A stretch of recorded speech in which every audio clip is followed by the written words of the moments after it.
or adjustment, whether it's for a drainage or whether it's, and they have to have the control of either ownership or a agreement with whoever owns that property to do that. And another question I have, in the aerial photography, it shows a huge building. It'd be what, 2 parcels south of the subject parcel on the other side of the road, or just it's a big building in the aerial. What is that? No. Is that where a lot of, I mean, on this road, this usage of this road, it's described as only single-family residences using that road, but it looks to me that's a huge building. Is there a lot of people working in that building, or what is it? I mean, does that add, I'm assuming usually a big building like that means there's a lot of people working there. Does that add to the traffic on that road? Mr. McKinley, could you step forward and attempt to answer that question? Yes, Ed McKinney again. Yeah, I know that building well because I processed a use permit for that project a long time ago. That was the former Blue Boy manufacturing plant where they manufactured Blue Boy toilet bowl cleaner. And they did it for a long time, and then at one point that company, as I understand it, which isn't that important, but they got bought out by somebody else and they moved out and closed it, and then the owners wanted to do something with it while it had an existing non-conforming right to use. So it is now has inside the building only, there's storage units. So people can come and go from those storage units. It's a low, there's not a lot of employees working there. I don't know if there's even one employee. But there is a low volume of traffic from that. Thank you, Mr. McKinley. Okay, unless there's some other dying questions, I'd like to move to public comment. Okay, if there's any members of the public like to step forward and speak to this item, now is the time. Please step forward and state your name. Keep your comments to 3 minutes. And I don't see anybody rushing forward, so I'll bring it back to the board, and we'll receive the appellant final remarks, and you have 5 minutes. I still have questions for staff. Should we do that later? Yeah.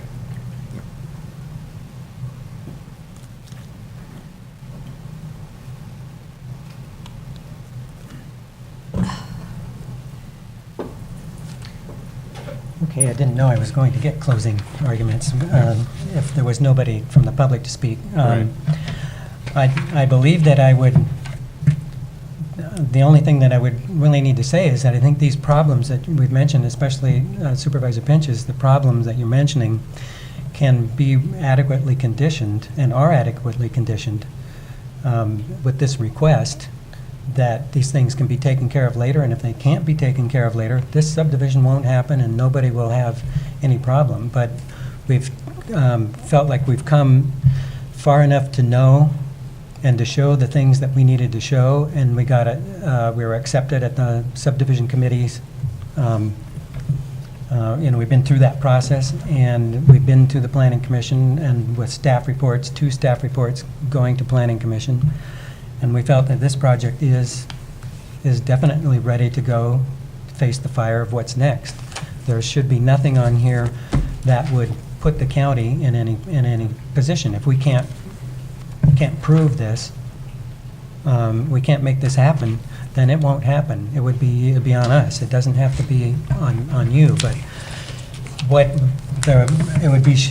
it's a shame in that area, from the years of work that I've done there and knowing the problems of trying to find property, that small houses, small parcels for houses to be developed. It's a real problem. The Coastal Act, when that coastal plan went through, it downsized parcels. We're not going to create any more 1-acre parcel areas, and we should be looking to infill these wherever we can. And if we can make that happen, we'll do it, and that would be a contribution. The owners of the properties around this will not notice that there is a difference there. None of these houses will be facing light away. They'll all be facing their own road. They won't see a difference if the water tank is screened. They won't see that, but they will have a better road. They'll have better sight lines. I can't see this being a problem for people. And the biggest problem would be on our shoulders to make sure that these little things here get worked out.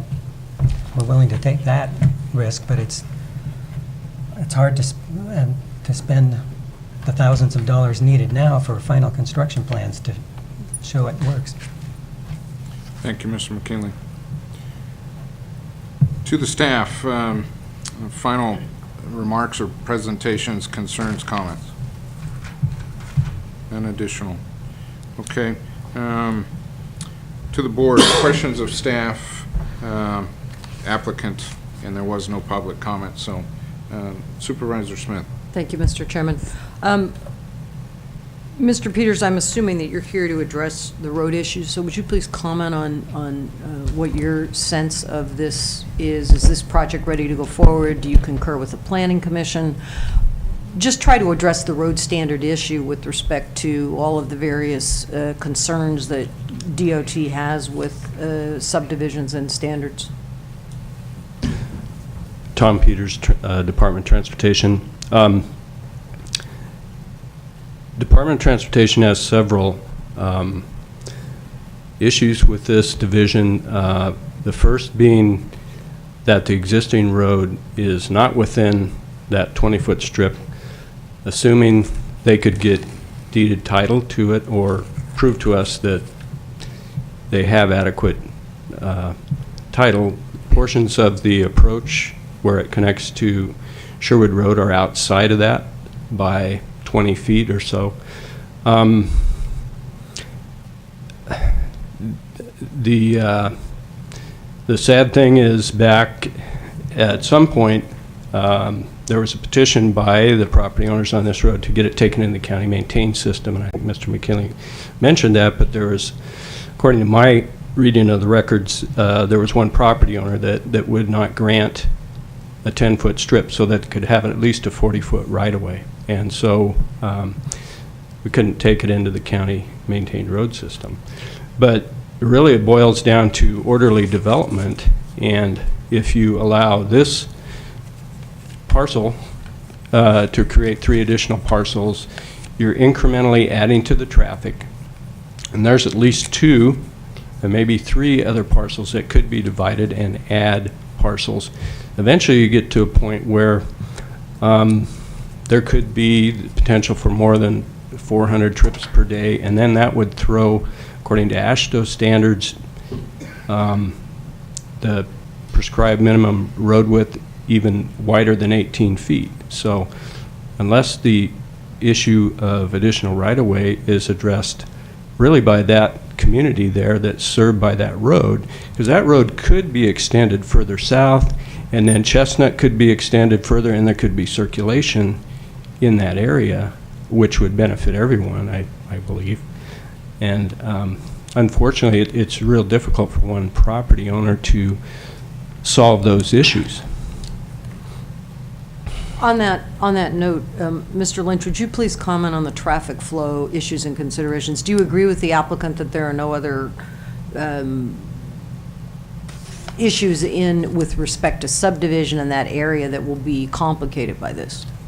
Well, I do remember at the Planning Commission hearing, and unfortunately it's not a great map, but if you look at page PC 12, it shows the property and some of these other roads that go south off of Sherwood Road, and then I guess that would be Chestnut coming in to the southwest. I guess there's a series of these strips of land that provided access to this row upon row of houses that were built through the Union Lumber Company when they created this area. I guess it was back in the 20s is what testimony has been.